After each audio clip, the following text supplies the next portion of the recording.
Welcome to Mayo explanation.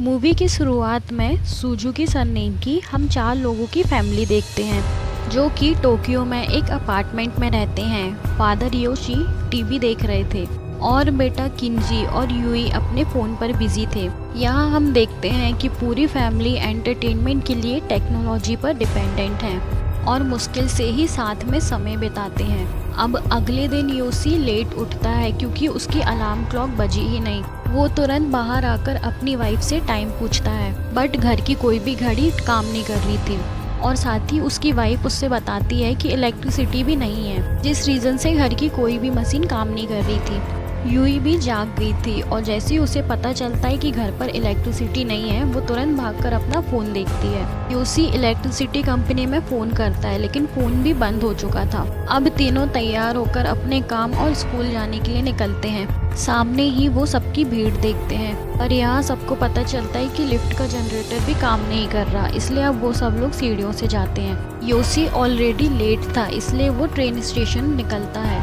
और वहाँ उसे फिर से भीड़ दिखाई देती है। थोड़ी देर में सबको पता चलता है कि पावर आउटेज से ट्रेन भी बंद हो चुकी है। ऑफिसर उन्हें कहता है कि ट्रेन शुरू होने पर वो उन्हें नोटिफाई कर देंगे। फिर सभी लोग बस पकड़ने भागते हैं, बट सभी इलेक्ट्रिक और फ्यूल पावर सिस्टम रहस्यमय तरीके से बंद हो चुके थे। फिर हम किंजी को देखते हैं जो कि अपनी साइकिल से स्कूल जा रहा था। वो देखकर हैरान हो जाता है कि रोड पर एक भी गाड़ी नहीं है। किंजी कंफ्यूजन में लोगों को भागते हुए देखता है। तभी कुछ बड़े लोग उसके पास साइकिल देखकर उससे जलते भी हैं। दूसरी तरफ अब योशी जैसे तैसे अपने ऑफिस पहुंचता है, लेकिन बाहर उसे पता चलता है कि ऑफिस का ऑटोमेटिक डोर भी बंद है और वो खुल नहीं रहा था। और सबसे ताज्जुब की बात तो ये है कि वहाँ मौजूद सभी की घड़ी भी बंद थी, किसी की घड़ी काम नहीं कर रही थी।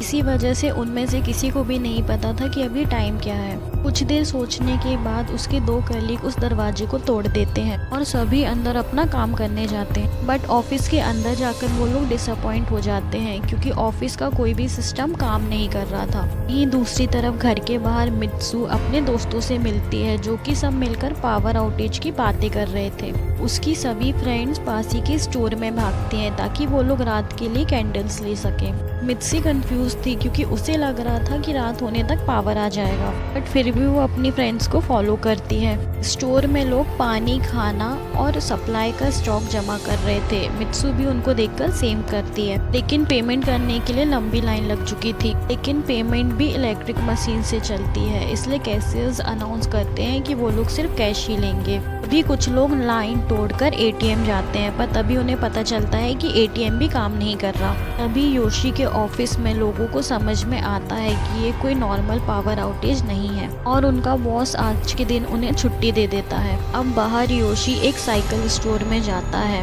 बट पावर आउटेज की वजह से साइकिल की कीमत बहुत बढ़ गई थी, लेकिन योशी फिर भी एक साइकिल खरीद लेता है। अब रात में घर में हर जगह कैंडल्स लगी हुई थी। सब लोग शांति से अपना डिनर करते हैं और जहाँ किंजी वॉशरूम जाता है वहाँ उसे पता चलता है कि टॉयलेट का फ्लश काम नहीं कर रहा। उसी समय नल भी बंद हो चुका था। कोई कंफ्यूज हो जाती है क्योंकि इलेक्ट्रिसिटी जाने से नल बंद नहीं होते। डिनर के बाद दोनों बच्चे अपने रूम में जाते हैं हमेशा की तरह, बट फोन और इंटरनेट कुछ ना होने की वजह से वो दोनों बोर होकर बाहर आ जाते हैं। पूरी फैमिली बाहर आकर खूबसूरत आसमान को देखती है। पूरे शहर में इलेक्ट्रिसिटी नहीं थी, लेकिन तारों की रोशनी से शहर दिख रहा था। अब ये फैमिली साथ में वो क्वालिटी टाइम स्पेंड करते हैं और उसे एंजॉय करते हैं क्योंकि आउटेज को 3 दिन हो चुके थे और उनका अपार्टमेंट पूरी तरह बदल गया था। किचन में गंदे बर्तन पड़े थे क्योंकि उनको धोने के लिए पानी ही नहीं था। कपड़े घर के अंदर ही सूख रहे थे। सिर्फ 3 दिन पानी ना होने की वजह से लोगों की लाइफस्टाइल में भारी बदलाव आ चुका था। फिर योशी के ऑफिस में उसका बॉस अनाउंस करता है कि पावर वापस आने तक किसी को भी काम पे आने की ज़रूरत नहीं थी। साथ ही वो बोलता है कि इस कंडीशन में टोक्यो जैसी सिटी में रहना बहुत ज़्यादा मुश्किल होगा क्योंकि बहुत जल्द शहर का पानी, खाना सब कुछ खत्म हो जाएगा। ऑफिस के बाहर योशी देखता है कि उसका बॉस अपनी फैमिली के साथ गाँव जा रहा था। योशी भी ऐसा ही करने का सोचता है, पर उसे उम्मीद थी कि बहुत जल्द सब कुछ ठीक हो जाएगा। बाद में हम देखते हैं मित्सु पानी लेने के लिए वाटर टैंक के पास जाती है जहाँ बहुत सारे लोग थे, पर फिर उन्हें पता चलता है कि पीने का पानी भी खत्म हो चुका है। उसी समय योशी भी बैंक जाता है ताकि कुछ पैसे विड्रॉ कर सके, बट वहाँ भी बहुत भीड़ थी। अब पावर आउटेज को पूरे 7 दिन हो चुके थे और स्टोर से पानी, खाना, सप्लाई सब कुछ अब खत्म हो चुका था। ऑफिसेज और स्कूल्स भी बंद कर दिए गए थे। पावर आउटेज की वजह से अब सारी फैक्ट्रीज भी बंद हो चुकी हैं और अब ज़्यादा से ज़्यादा लोग गांव की तरफ जा रहे थे। फिर योशी भी फैसला करता है कि वो भी ऐसा ही करेंगे। अगले दिन वो लोग अपने बैग के साथ सुबह सुबह ही साइकिल से निकलते हैं। दोनों बच्चे ही साइकिल चलाते हैं, बट योशी मित्सु को अपने साथ लेकर चलता है।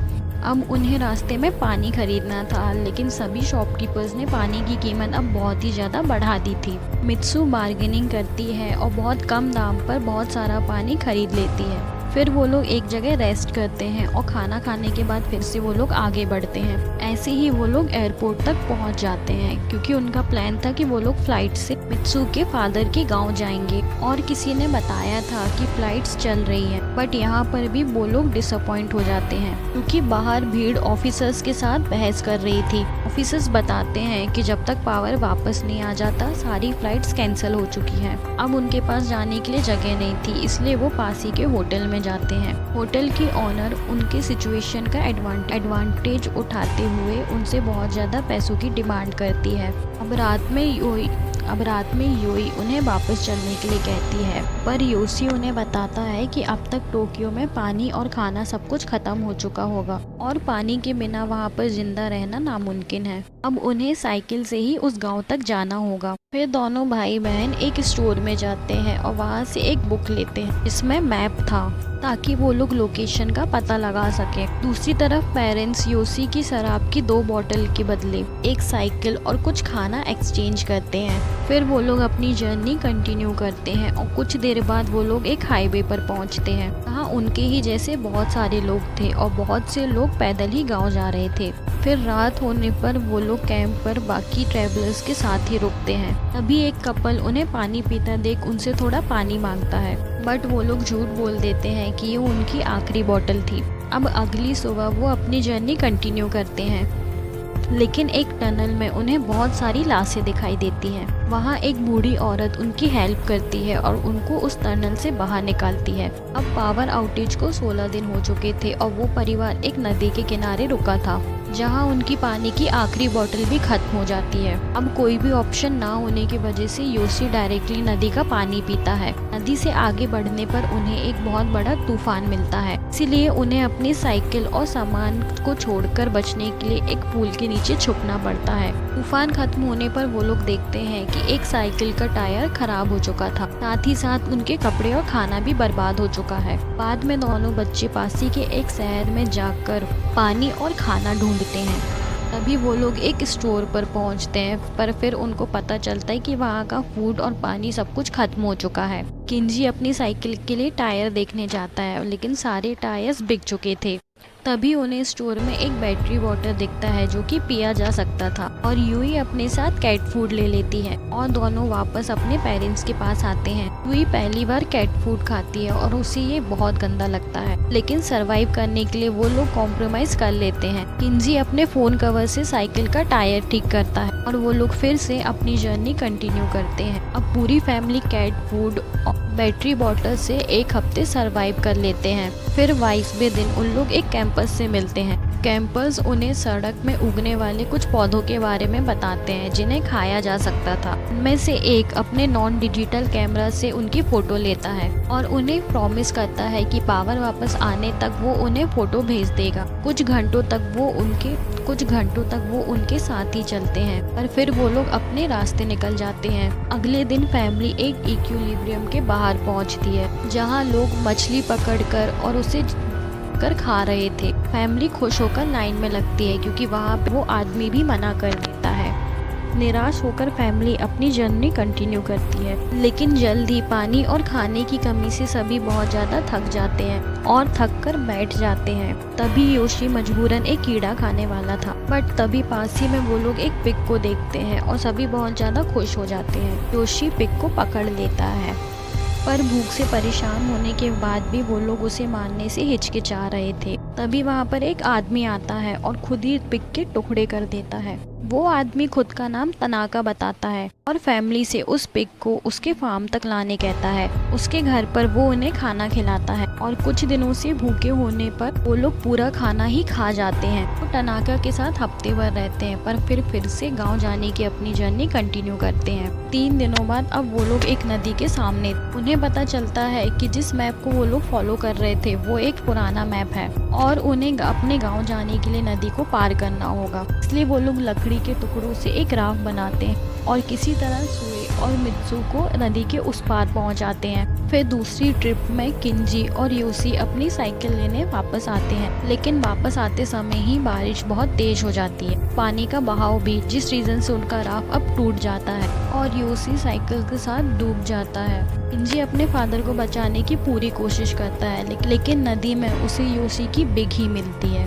योशी के मरने पर तीनों ही नदी किनारे बैठकर रोने लगते हैं। कुछ समय बाद वो पैदल ही अपनी जर्नी को कंटिन्यू करते हैं। उनके पास अभी भी कुछ खाना था जो उन लोगों ने तनाका से लिया था।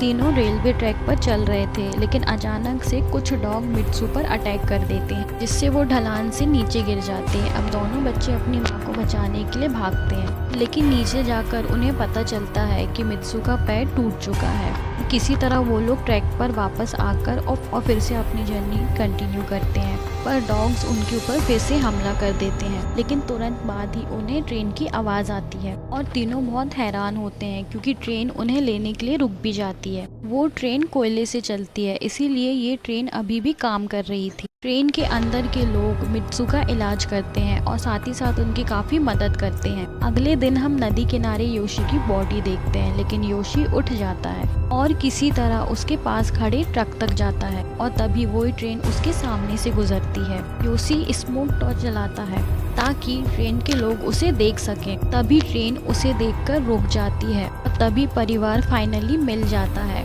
वो ट्रेन उन्हें उनके गांव तक छोड़ती है और कई सालों बाद वो लोग मित्सु के फादर से मिलते हैं और उनके साथ रहना शुरू कर देते हैं। अगले सीन में हम देखते हैं कि पावर आउटेज को 2 साल और 26 दिन गुजर चुके हैं। पूरा परिवार खूबसूरत कागोशीमा गांव में रह रहा है। वो लोग यहाँ पर बहुत खुश थे। वो लोग फिशिंग करते और अपने कपड़े खुद बनाते और सब्जियाँ भी खुद ही उगाते। लेकिन एक दिन योशी अलार्म की आवाज से जागता है और सभी गांव वाले जागते हैं क्योंकि पावर वापस आ चुका था। लाइट जलना और फोन बजने शुरू हो चुके थे। सभी बहुत ज्यादा हैरान थे, लेकिन उन्हें पता नहीं था कि पावर कैसे वापस आई। लेकिन यहाँ फैमिली खुश होने की जगह काफी दुखी नजर आती है। कुछ हफ्तों बाद परिवार वापस आकर अपनी पुरानी जिंदगी जीने लगा था। न्यूज में बता रहे थे कि पावर आउटेज 2 साल और 126 दिन सूरज की सोलर फ्लेयर की वजह से आया था। सभी लोग बहुत सी रूमर्स फैला रहे थे, लेकिन सब अंदाजे ही लगा रहे थे क्योंकि किसी को एग्जैक्ट कुछ पता नहीं था। आखिरी सीन में हम देखते हैं कि फैमिली को एक फोटो आती है। ये वही फोटो थी जो सफर के दौरान उस कैंपर ने ली थी। अब वो फैमिली एक दूसरे के साथ बहुत खुश थी और बहुत अच्छे से रहती थी।